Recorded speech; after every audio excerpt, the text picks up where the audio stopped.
의 주제 발표가 있겠습니다. 큰 박수 부탁드리겠습니다.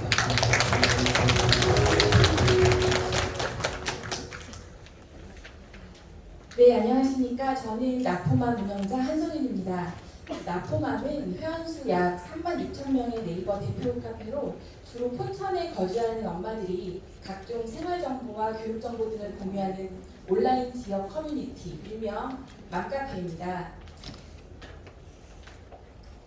저는 2018년부터 5년째 카페 매니저를 맡아서 운영하고 있으며 현재 2명의 카페 운영 스태프이 함께 카페 관리와 각종 행사 운영을 진행하고 있습니다. 저희는 가족 내에서 중심이 되는 엄마들이 솔선수범하여 우리 지역에서 할 수 있는 유익한 역할을 찾아 하나씩 실천하는 노력을 하고 있습니다. 경력단절 여성들을 위해 신입돈에서 작게 시작됐던 나눔장터가 현재는 같이놀장이라는 이름의 프리마켓으로 운영되고 있으며 2021년에는 포천시 아이스팩 재사용 사업에 아이스팩 수거함 27개를 기증하여 탄소 중립 실천에 동참했었고요.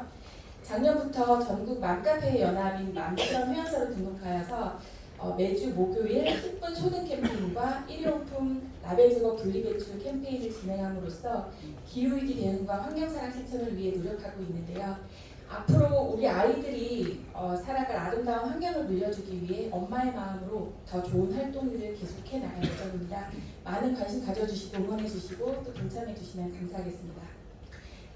저는 초중고를 모두 포천에서 다녔고 지금은 저희 두 아이를 포천에서 키우고 있으니 흔히 말하는 포천 토박이입니다. 이 자리에 선 것이 많이 부담스럽고 떨리지만 제가 자란 포천에서 다시 우리 아이들을 키우는 부모의 입장으로 우리 포천시가 인문도시를 표방하기 위해 어떤 발걸음을 해야 할지 그동안의 생각들을 정리하여 발표하겠습니다. 부족하겠지만 열린 마음으로 들어주시면 감사하겠습니다.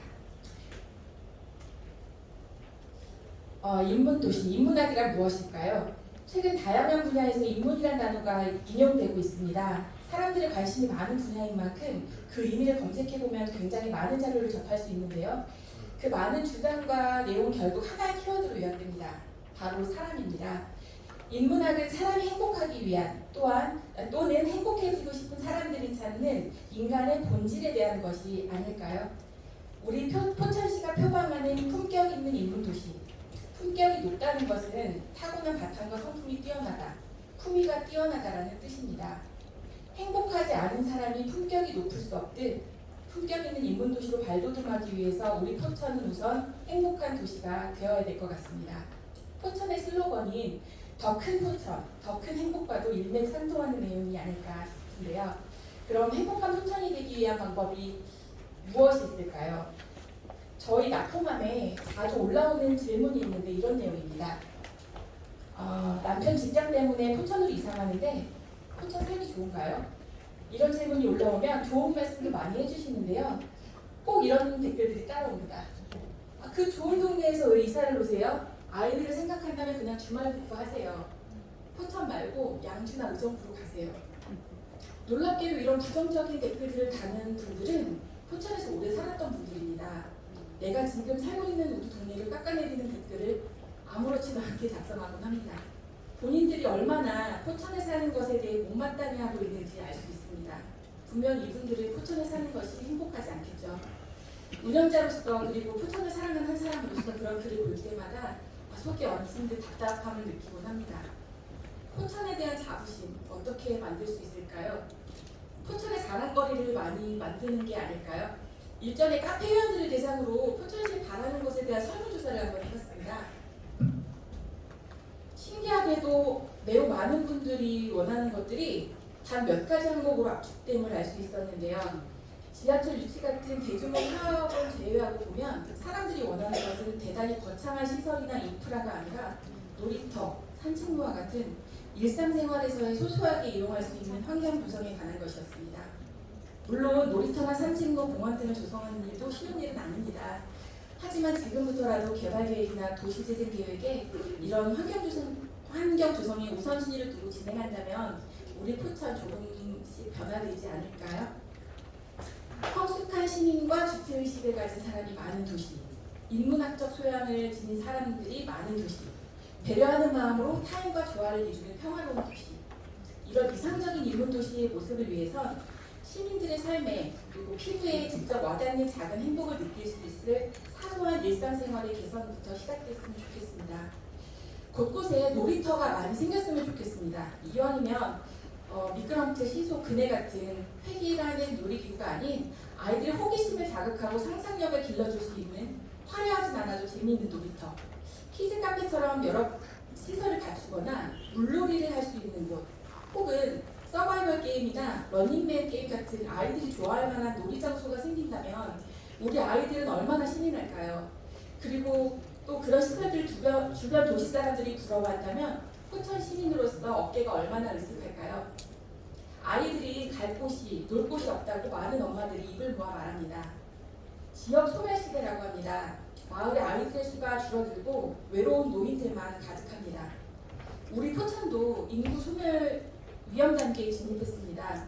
며칠 전 경기도청에서 경기도 각 지역 커뮤니티 대표들이 참석했던 인구정책 간담회에서 결혼한 부부가 아이를 낳지 않는 이유 또는 둘째 아이를 낳지 않는 이유에 대한 원인으로 경제적인 문제 이전에 돌봄 시스템의 문제를 꼽았습니다. 초등학교 돌봄 교실에 수요자가 적은 것은 늦게까지 돌봄 교실에 남아있는 아이들이 눈치를 볼 수밖에 없는 상황 때문이라는 것을 모두 크게 공감했는데요. 저도 20년간 직장 생활을 하면서 보니 동료 여직원들의 퇴사 사유는 흔히들 생각하시는 결혼, 임신, 출산보다 초등학교 입학 직후에 가장 많았습니다. 늦게까지 돌봄 교실에 남아있는 아이들은 자기보다 일찍 귀가하는 아이들을 보면서 상대적인 박탈감과 우울함을 느낀다고 합니다. 퇴근 시간 때문에 아이를 늦게 데리러 오는 부모들은 아이를 빨리 데려가지 못하는 상황을 미안해하는 죄인이 되고 그러다 보니 결국 차라리 학원으로 아이들을 보내게 되는 악순환이 이어집니다. 사교육을 욕심껏 시켜서가 아니라 퇴근 시간까지 아이 시간을 메꾸려면 이 학원, 저 학원으로 최소 3곳 이상을 아이들을 보내느라 경제적인 부담도 배가 될 수밖에 없고 온종일 아이의 안전한 동선을 걱정하느라 일도 제대로 될 리가 없습니다. 결국 직장을 포기하는 경우가 생기곤 하죠. 맞벌이 부부와 초보 부모들 그리고 그들의 육아 조력자인 조부모님들에게 맘 놓고 맡길 수 있는 돌봄 시스템으로 한숨 돌릴 마음이 여유를 준다면 이분들은 좀 더 행복한 육아를 할 수 있지 않을까요? 작년에 한 다큐멘터리에서 여주에 있는 어느 시골마을 할머니들 이야기를 방영했습니다. 70대 동갑내기 새 할머니는 조용히 살고 싶어서 산골마을로 갔지만 세월이 흐르면서 마을 사람들과 어울려 살기 위한 고민을 시작했고 자신들의 텃밭을 잔디마당으로 바꾸고 그곳에서 마을 수업을 열기 시작했습니다. 할머니들은 그림 수업, 천연염색, 난타 수업 등을 하게 되는데 처음에는 나 스스로 재밌기 위해 시작한 것이 결국 모두가 즐거운 시간이 되었다고 하셨는데요. 그곳에서는 휴대폰이나 태블릿을 가지고 노는 아이는 단 한 명도 없었지만 특별한 프로그램이 없어도 모이기만 하면 저절로 놀이를 시작하곤 했습니다. 나이도 제각각 다른 아이들이 모여 놀며 행복하게 웃는 얼굴이 너무 인상 깊어서 한동안 잊혀지지가 않았었고 그곳에서 생활을 경험한 아이들이 성품이 좋은 어른으로 자라날 것 같다는 생각까지 들었었던 기억이 있습니다.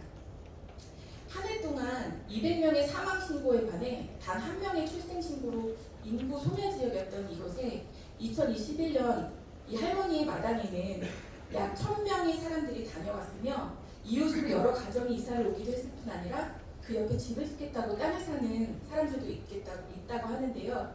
사람들이 모이기 시작한 이유는 동네 환경이 좋아서도 할머니들의 훌륭한 수업 때문만도 아닐 겁니다.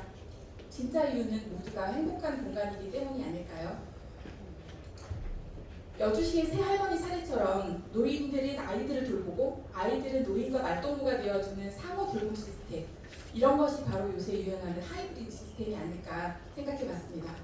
우리도 이런 좋은 사례를 벤치마킹해서 획기적인 돌봄 시스템을 만들 수 있으면 좋겠다는 생각을 해봅니다.